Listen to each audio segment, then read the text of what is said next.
Hello, and welcome to the Brutal Iron Gym podcast, where our goal is to cut through the BS and deliver the brutal truth about topics related to health and happiness. Today's podcast is number 1483. The topic is mindset, and the title is Balancing Your Physical Goals with Your Relationships. So we had a listener send in kind of like a question.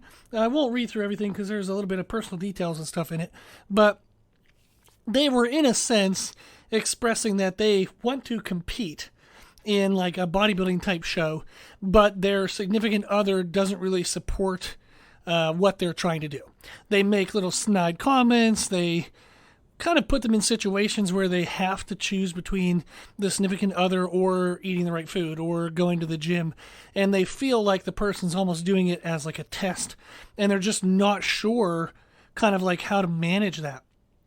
And I wanted to go through and give some tips that I gave to this listener, and I think it would be just a good conversation because sometimes this does happen. I've trained clients where the significant other didn't fully support the process, and it made it very stressful. We did have to kind of address that.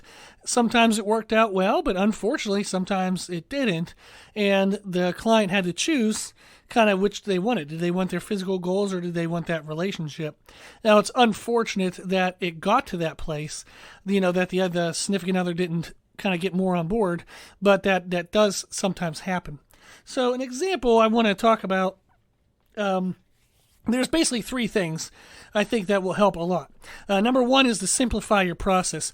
Too often people follow these diets that are just so ridiculously extreme. They're completely unnecessary. And it's putting a lot of parameters on your relationship that it's just so unnecessary. So there was an example one time where a guy I was training, he wouldn't go to the movies if his girlfriend wanted to go to the movies because he believed he had to eat every 2 hours. Now, this is before I started working with him. So when I started working with him, he was saying, like, I really want to compete. I've really got myself in a great position, and I'm ready for a coach.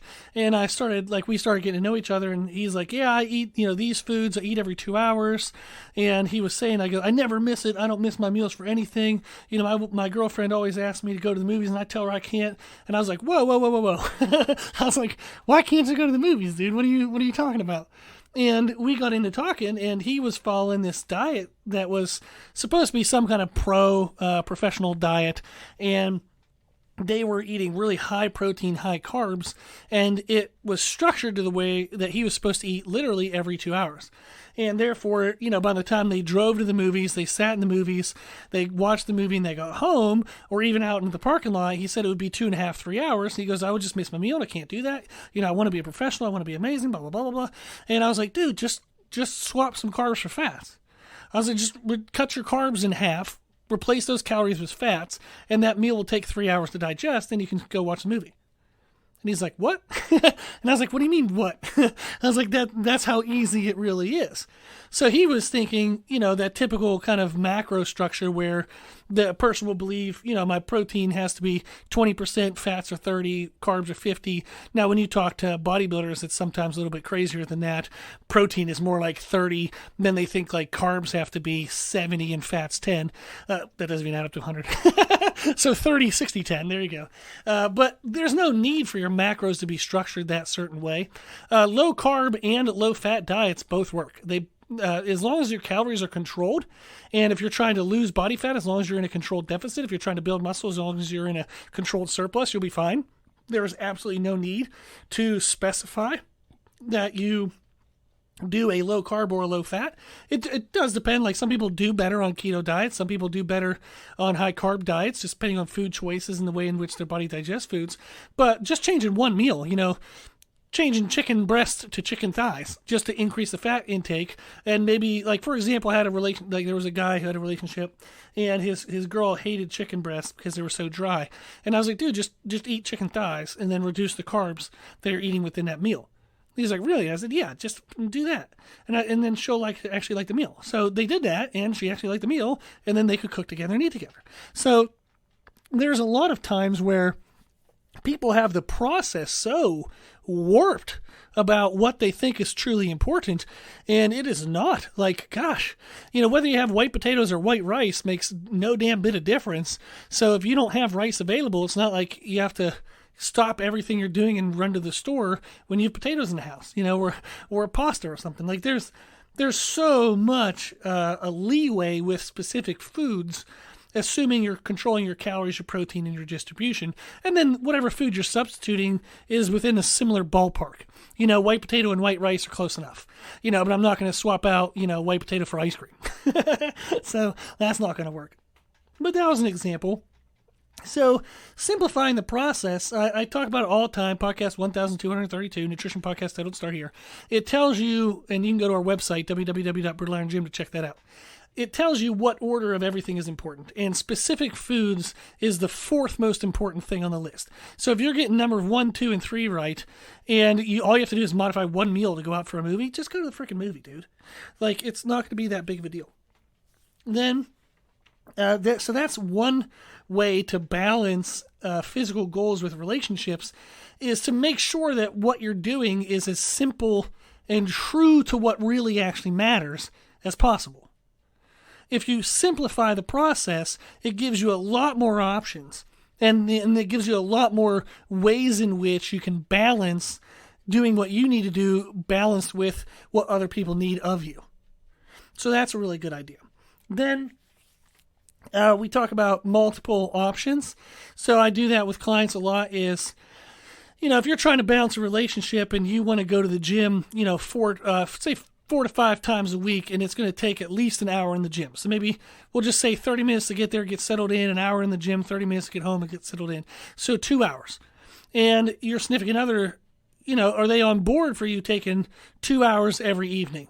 Or do you have to get up early maybe and do your 2 hours before work, share the evening with them? So trying to think of multiple options if you have the chance to do it in the middle of the day. Some people work remote and they can extend their hours or change their hours some. Maybe you start work at 7. You work till maybe 11. You take 11 to 1 to go to the gym. You work 1 till 5 or 1 to 6. Stretch your hours out, rearrange your day a little bit. If they only have a certain amount of time that they can be with you, then try to put your individual needs in some other block of time. That will help a lot, so that way it's not a direct competition between your goals and them. You don't want it to be in that situation. Now, you can also kind of communicate with them. So, for example, I've had a female client before, and her significant other didn't like her coming to the gym. And he would tell her all the time, I don't want you going to the gym. You're just going to, you're going to hit on guys, or guys are going to hit on you, or, it's like a trust issue. And I was like, well, does he work out? Does he ever go to the gym? And she's like, no, he used to play sports in college, but he doesn't lift anymore. And I said, well, tell him to come in. I'll give him some workouts to do. Maybe I'll train him one day. You have your workouts. So let's surprise him. I'll come in and I'll train him and show him some stuff to do. And then you can do one of your workouts. And we kind of talked through it. The significant other came in for a couple times that he didn't like being told what to do by me. So, like another guy kind of situation. So the ego was just a little big. But he did eventually come in and kind of do his own things. And it was at least a way in which the female client got to come in by having him come in. So that way, he had less kind of trust issues. And that's just unfortunate. He needs to grow up and kind of get better character in that sense. Now, I don't know everything about the relationship, and, I am judgy right now. But it just frustrates me that a guy wouldn't support his significant other on something that is a dream or something that she really wants to do. He should step up and, be a part of that, or at least be a positive supporter of her goals. So that's part of it, too, is making multiple options. Part of that, like how I balance it, I'm very blessed. My wife Meredith, she has competed in women's physique before. She has been a CrossFit coach at the biggest CrossFit locations in Charlotte. She was even on YouTube in a CrossFit featured thing that was a really badass, huge project she put together. So she's been in the fitness world forever, and she loves this stuff. She loves the gym, so she's very supportive. We have a cable stack. I bought a cable stack from Sorenex, and I put it in our home office. I actually set it sideways against the wall, so it only sticks out 4 inches from the wall, and it's only, I'd say, maybe, in counting the brackets against the wall to brace it into the frame, maybe 2 feet wide. So 4 inches out, 2 feet wide, and it's a fully functional cable column. You can move it all the way to the top, all the way to the bottom, and we both can use that anytime we want. We have a Bowflex in our office. It's I forget the model, but it's an up and down type elliptical to where it actually gets a lot of glute and upper hamstring involvement, so it's really good shaping for her. So, and we have some dumbbells, and like I have a power block adjustable dumbbells. I have an ab mat, which I like to use for crunches and ab work due to the extended range of motion. So we have enough stuff at home that we can kind of play around and get some workouts in.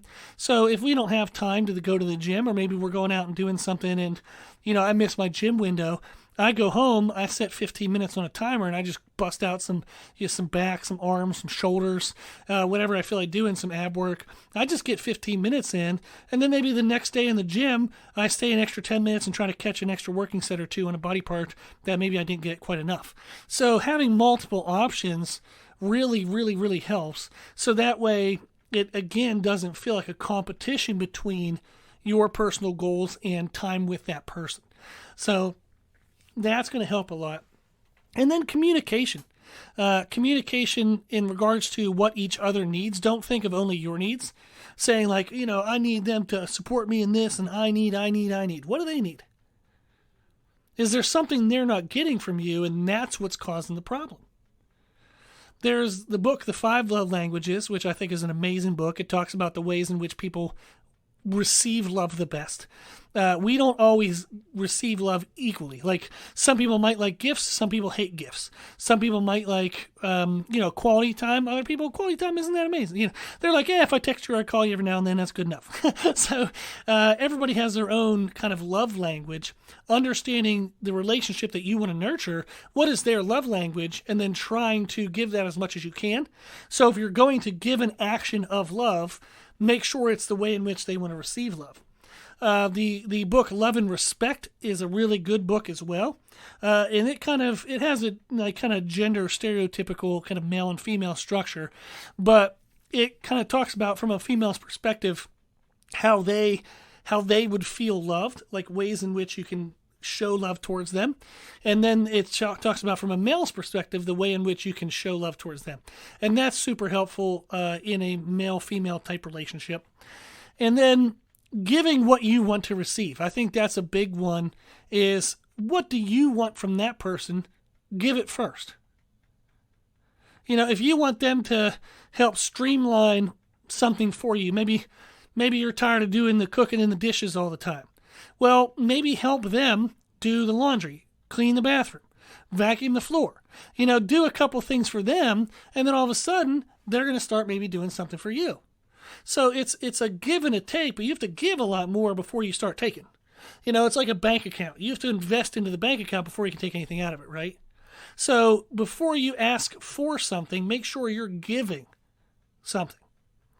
And then what I see sometimes happen with clients is to remember that who you are and what your character is independent of other people. So just because so-and-so does such and such doesn't mean you should either. It's always like that old thing, like, if so-and-so jumped off the bridge, would you? Like old, like parent thing. But like sometimes it's just unfortunate to see it, is sometimes somebody will act petty because somebody else did it to them. And I'm like, what the hell's wrong with you? Don't do that. Like, you have to be you regardless of what's going on around you. That's something character-wise that you need to develop and say, this is who I am, regardless of who you are. I'm always going to be this. These are the values I want. These are the characteristics I want to portray. This is who I want to be, and I'm going to be this regardless of who you are. That's extremely, extremely important because it does factor into people don't always respond the best given certain situations. So if somebody responds poorly, then you respond poorly back, you're both hurt. What's going to get you out of that hurt? Now that person's hurt, you're hurt, and you're going to stay in that hurt. If they respond poorly, you say, oof, that stung. But I'm going to be me. I'm going to do what I should do, and I'm going to show love and respect back. They can bounce back, show love and respect back to you, and it resets everything back to being in a better place. So being who you are, regardless of how other people are, is extremely important as well. So I feel like I might have bounced around a lot in this one, but it is challenging when a relationship doesn't support your own personal goals. The things you can do is to simplify your process. Make sure that what you're setting as like your boundaries and these are the things I can't change. Make sure they're actually, important and they're actually significant. Make sure it's not like I have to eat every 2 hours because my diet says so. That's dumb. So make sure that what you say is this is the thing I can't break. This is the thing I can't miss this. Make sure that this, whatever that is truly 100% actually something you need to not break. Then make multiple options. Have multiple ways to get to your goals. If you're supposed to do a leg day today and you miss the gym because you're having to do something for the relationship, just do some squats at night, stretch a little bit, and then figure it out the next day. If the next day you're supposed to do chest and arms, split it. Do half legs, half chest and arms. Missing half your working sets 1 week isn't going to make or break your goal whenever your goal is probably multi-months or multi-years long, right? Now, that's going to be helpful. Then the last thing we said, first was simplify the process, second was plan multiple options, and the third is communicate what each other needs. Don't think of just your needs, ask them. Ask them what they need from you. Say, hey, how can I love you the best? In what ways can I support you towards your goals? What are you working on? Try to listen to them before you get them to listen to you, right? Now, if you try all these things and they're still not working, that stinks. So, I feel bummed for you. And you are then left with kind of a decision of what you want to do. Do you want to try to nurture that relationship and get it closer and closer over time, maybe to what will help you support your goals? Or do you want your goals more than you want that relationship? And it's challenging. There's no easy answer when it comes to that. I don't know everybody's individual circumstance, but that is something to kind of think of is make a list of what your ideal partner would be. Now, guys, I'm not talking about like physical aspects, but more so, are they patient? Do they display patience when they need it? Do they ask questions to understand something, or do they just fly off the handle before they understand what's going on? Think about characteristics that you would want in your significant other. Now, first of all, make sure you're doing them. So if you make that list and that's what you want, you should probably be that. The second thing then is, does this person match my list? If they have a lot of good things and you think over time, I'm going to test this out, I'm going to see how this goes and maybe it can get better, great. If you're like, man, they're not crossing off anything. I liked them initially, but people have changed, things are different. It just seems hard. That might be a tough conversation to have, but just talk to them and say, this is something I really want in my life. And I also would want you, but I also don't want to not have this goal. So if your goal is to compete, say that you would love to compete. And this is something you do want to do. And you want to have this in your life, and you're asking them to be a part of your life with this goal. But this goal is not moving. This goal is going to happen. And that's a tough conversation. And that's probably something better for a therapist than me. So I just wanted to share some tips and things that have helped over the years when I talked with my clients. And that was simplifying our process, understanding that, on date days, really what matters is, are you getting your calories within the range that we want, or are you getting enough protein? From there, if the rest of it's all craziness, crazy food choices, maybe you don't eat quite enough during the day and you end up eating a lot at night. Oh, well, if it's 1 day a week, it's not going to hold you back.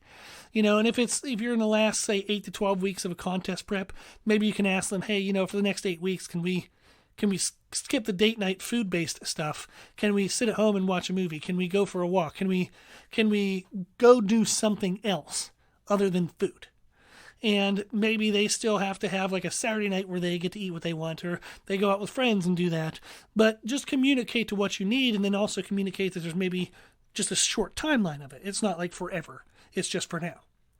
So hopefully this was helpful. Again, the tips are to simplify your process, plan multiple options, and communicate what each of you needs, not just what you need. Okay, well, I hope that was helpful in some way. If anybody has any follow-up questions or you'd like me to expand on anything, just shoot me an email at brutalirongym@gmail.com. So thank you to the listener who sent this in. I love this kind of stuff. I love being able to help. I love having questions because, as I say, at least I know one person is listening, and hopefully they were helped by the podcast. So thank you very much for participating and sending in a question or a topic for the day. Cool. Well, if you like the podcast or you want to share it into other people's lives, I would greatly appreciate that, and hopefully they will as well. If you share it on social media, that reaches the most amount of people. But even if you just share in a conversation, letting people know that this podcast exists, that they can send in questions and get them answered for free, it's a pretty awesome resource. So just let them know about the podcast. Also, thank you to the people who financially support the podcast with donations. You can do so at our website at www.brutalirongym.com. The podcast is well over $1,000 a year for hosting costs. I give an hour to it every day, and we want to keep it for free. So the donations, there's options for one-time donation, monthly donation, yearly donation, even $5 a month. It does go a long way to adding up, so I appreciate that.